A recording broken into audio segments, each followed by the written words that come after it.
اعوذ باللہ من الشیطان الرجیم بسم اللہ الرحمن الرحیم واللاتی یأتین الفاحشة من نسائکم فاستشہدوا علیہن اربعة منکم فَإِن شَهِدُوا فَأَمْسِكُوهُنَّ فِي الْبُيُوتِ حَتَّى يَتَوَفَّاهُنَّ الْمَوْتُ أَوْ يَجْعَلَ اللَّهُ لَهُنَّ سَبِيلًا۔ اور تمہاری شادی شدہ عورتوں میں سے جو بدکاری یعنی زنا کریں تو ان پر 4 مسلمان مردوں کی گواہی طلب کرو، پھر اگر وہ گواہی دے دیں تو ان عورتوں کو گھروں میں بند رکھو یہاں تک کہ انہیں موت آ جائے یا اللہ ان کے لیے کوئی اور راہ نکالے۔ توجہ فرمائیں، زنا کی یہ سزا ابتدائے اسلام میں تھی۔ اب اگر شادی شدہ مرد و عورت زنا کریں معاذ اللہ تو انہیں رجم کیا جائے گا، اور غیر شادی شدہ ایسا کریں تو انہیں 100 کوڑے لگائے جائیں گے۔ واللذان يأتيانها منكم فآذوهما فإن تابا وأصلحا فأعرضوا عنهما إن الله كان توابا رحيما۔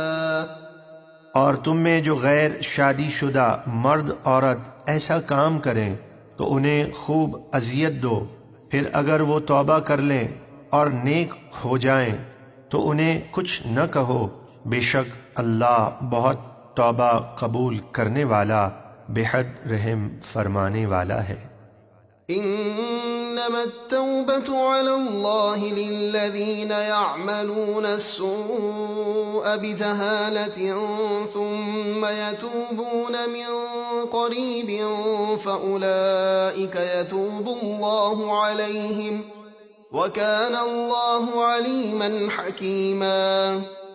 وہ توبہ جسے قبول کرنا اللہ نے اپنے فضل سے لازم کر لیا ہے، وہ انہی لوگوں کی توبہ ہے جو نادانی سے گناہ کر بیٹھیں پھر تھوڑی ہی دیر میں توبہ کر لیں تو اللہ ایسے لوگوں کی توبہ قبول فرماتا ہے، اور اللہ خوب جاننے والا، بڑی حکمت والا ہے۔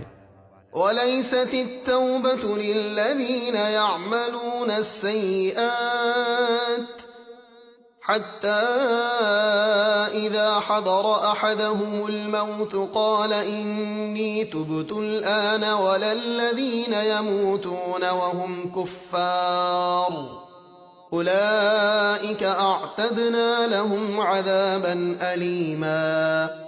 اور ان لوگوں کی توبہ قبول نہیں ہوتی جو گناہوں میں لگے رہتے ہیں یہاں تک کہ جب ان میں سے کسی کو موت آئے تو وہ کہے اب میں نے توبہ کی، اور نہ ہی ان کی توبہ قبول ہوتی ہے جو کافر مریں۔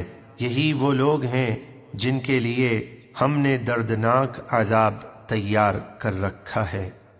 يا أيها الذين آمنوا لا يحل لكم أن ترثوا النساء كرها ولا تعضلوهن لتذهبوا ببعض ما آتيتموهن إلا أن يأتين بفاحشة مبينة وعاشروهن بالمعروف فَإِن كَرِهْتُمُوهُنَّ فَعَسَىٰ أَن تَكْرَهُوا شَيْئًا وَيَجْعَلَ اللَّهُ فِيهِ خَيْرًا كَثِيرًا۔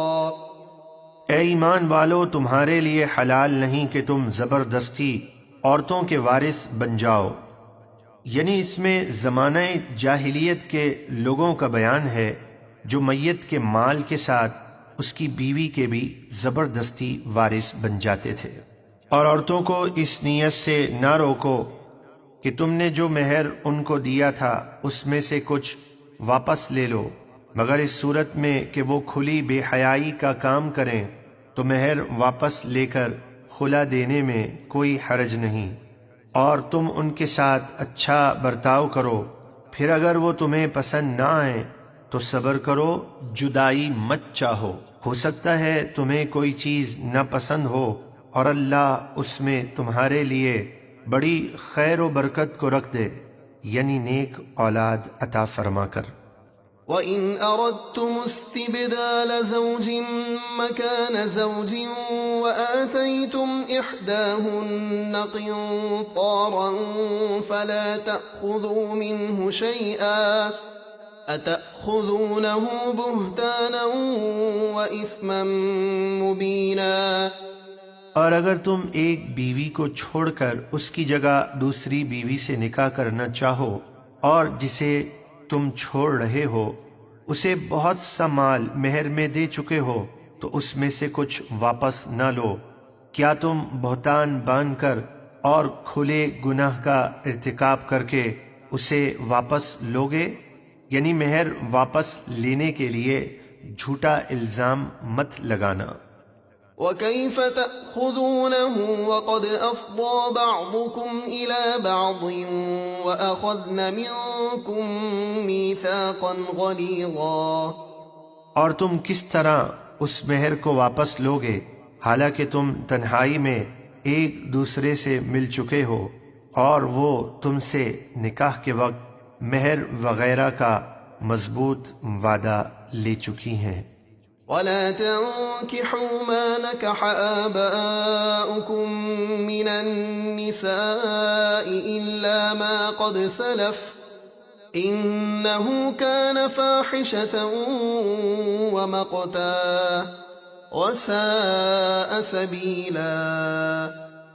اور ان عورتوں سے نکاح نہ کرو جن سے تمہارے باپ دادا نکاح کر چکے ہوں مگر جو جاہلیت میں پہلے گزر چکا، بے شک وہ بے حیائی اور غضب کا کام ہے اور وہ بہت برا طریقہ ہے۔